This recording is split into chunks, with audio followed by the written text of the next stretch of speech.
दायरों की सियासत है, एक ही दायरे में हम घूम रहे हैं। वही आप उठा के देख लें, 2016 में हम यही गुफ्तगू किसी और के बारे में कर रहे थे, 2014 में यही गुफ्तगू किसी और के बारे में कर रहे थे। तो हमारी दायरों की सियासत है, उस दायरे में हम घूमते रहते हैं। स्ट्रॉन्ग पोजीशंस होती हैं, स्ट्रॉन्ग पोजीशंस कभी भी इस तरह नहीं होती। जो पार्टीज़ की पोजीशंस होती हैं वो अगेन कई मरतबा कहा कि वक्त के साथ जाती हैं। जो इस वक्त जो भी मुकदमात इमरान खान साहब के ख़िलाफ़ चल रहे हैं, जो सज़ाएँ हो रही हैं, जिनके फ़ैसले आ रहे हैं, वो संजीदा सवालात हैं। अभी तो हमें देखना है कि क्या जिस पर हम गुफ्तगू कर रहे हैं, क्या वो गुफ्तगू हाई कोर्ट में जब पहुंचेगी तो क्या हम यही गुफ्तगू कर रहे होंगे। हाई कोर्ट फ़र्ज़ करें इस केस को, इस फ़ैसले को अपहेल्ड नहीं करता तो मेरा ख़्याल है, और सुप्रीम कोर्ट इस फ़ैसले को अपहेल्ड नहीं करता तो एक और संजीदा सवालात उठेंगे। लेकिन क्या उसके बावजूद भी क्या उनके सपोर्टर्स जो हैं वो अपनी लॉयल्टी स्विच ओवर करेंगे? कम होता है, बहुत कम होता है, बहुत रेयर होता है, बहुत कम परसेंटेज होती है। हाँ, किसी पार्टी की जब पूरा एक टेन्योर होता है तो फिर लोग अगर उसको रिजेक्ट करते हैं तो वो फिर माना जाता है कि ये हुई है अकाउंटेबिलिटी। वो क्यों माना जाता है? पीपल्स पार्टी लड़ती आई, बड़ी स्ट्रगल की एक मरतबा उनको 2008 से 2013 तक की गवर्नमेंट मिली लेकिन पंजाब में पीपल्स पार्टी हार गई। नून लीग को 2013 से 2018 तक उनकी हुकूमत रही। मुस्लिम लीग नून का ग्राफ जो है वो नीचे गया। तो अगर आप प्रोसेस में जाते हैं तो प्रोसेस में फिर लोगों को ये कहने का मौका मिलता है कि आपको पूरी अपॉर्चुनिटी थी, आपने नहीं परफॉर्म किया। जब हम एक ख़ास दायरे में, जिसका नियाज़ी साहब भी जिक्र कर रहे हैं, एजाज़ भी, भट्टी साहब, देखिए ख़ास दायरे में जब हम करते हैं ना, एक ख़ास माहौल में ये मुकदमात चल रहे हैं, एक ख़ास माहौल में ये सज़ाएँ हो रही हैं, तो इसको उसी तरीके से उनका सपोर्टर लेता है और कोई भी इंडिपेंडेंट व्यू होता है वो उस तरह लेता है उस चीज़ को।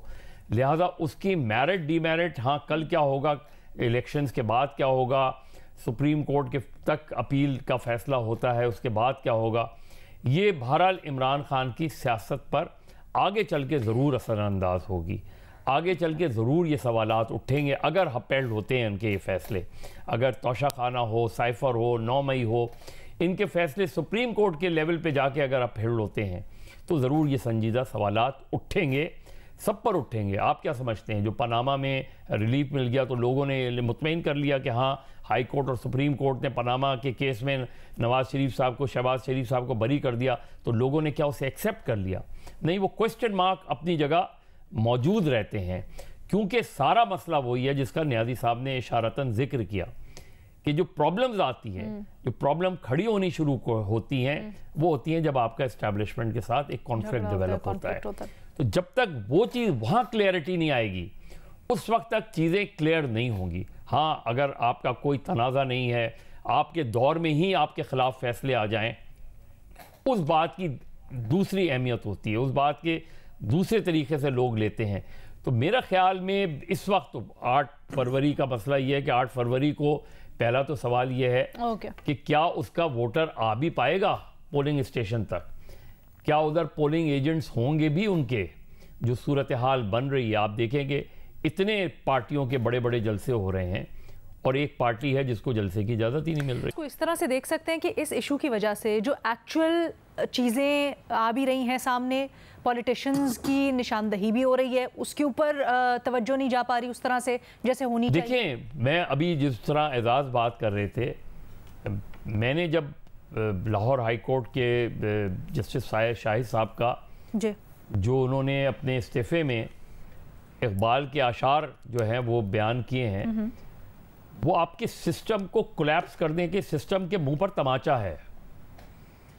एक ऑनरेबल जज का ऐसे ही एग्जिट नहीं हुआ है। एक ऑनरेबल जज जिसके बारे में, जिसकी बहुत अच्छी रेपुटेशन हो, उसने कोई ज़ाती वजूहात की बिना पे इस्तीफ़ा नहीं दिया है। आपके पास क्या इन्फॉर्मेशन है इससे? आप देख लेना, आप उनके आशार पढ़ लेना, उन आशार को पढ़ लें, उन आशार में वो जवाब मौजूद है कि वो इस्तीफ़ा क्यों दे रहे हैं। और ऐसे जज का इस्तीफ़ा मेरे नुक्ते नज़र से कबूल नहीं होना चाहिए। He should be pursued.